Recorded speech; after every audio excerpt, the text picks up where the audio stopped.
I certainly commend this bill to the House. Thank you. I call Chris Farfoy.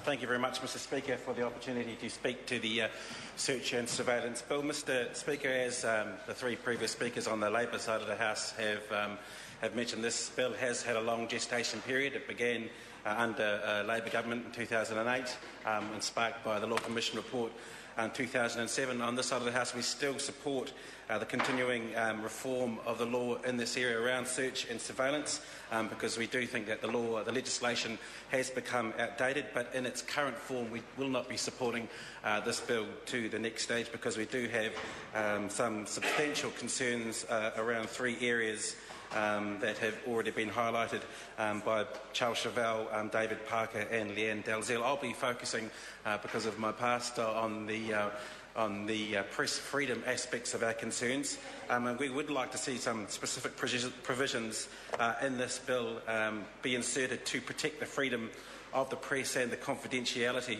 of their sources. And I know Mr Williamson would like that too, from a number of the stories he may have fed to the media that I was aware of when I was a journalist.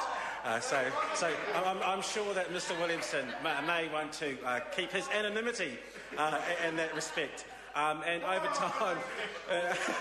over time, our minority report put forward our concerns, and also letters that David Parker sent to the Minister in the previous term of government laid out our concerns with this bill. And we are seeking three main amendments, which relate to both examination and production orders. The first, of course, as I've already spoken about, is that the media should be exempted from examination and production orders. As Leanne Dalziel has mentioned, the serious fraud office processes for examination and production, we believe these should also be the same as for the police, and that the threshold for the police to make use of the examination and production orders should be lowered. Mr Speaker, in terms of media freedom, I think it is a good thing that a High Court judge will now be involved to deal with objections around the production and examination order applications against the media.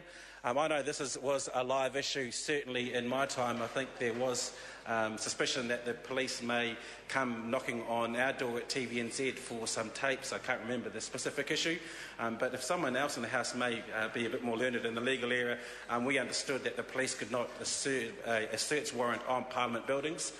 So very quickly we removed the tapes from our Lambton Key office and put them into a safe cupboard in our press gallery office to make sure that the police could... I don't know if they're still there, they may be, someone may have forgotten about them, but this is certainly a live issue that the media take very seriously at the moment. Maybe the Minister Antoli is going to be sending the police around now to make sure, just to see if they are... Maybe it was pertaining to National Party issues, so maybe if they're back at the TVNZ office on Lambton Key, Mr Speaker, they weren't able to get their hands on other tapes at that time. Mr Speaker, we also believe there should be some better protection for material that may have been seized under these orders, but is still in the possession of the police, which may be in dispute.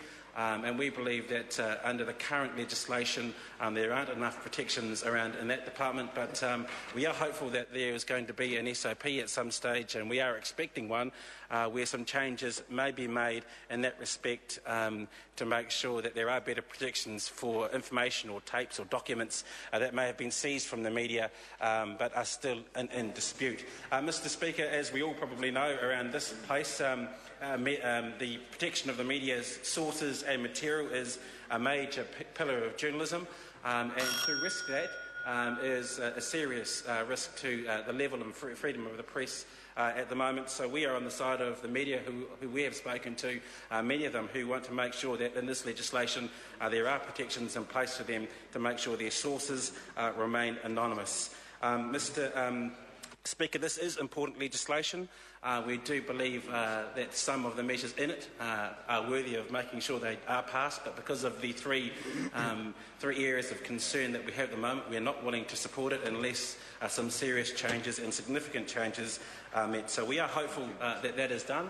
I think we've had some signals from the Justice Minister that those changes will be made. We still await see the shape of those, but we're hopeful that because we don't think there's a huge chasm between our concerns and the ability... Sorry to interrupt the honourable member. His time has expired.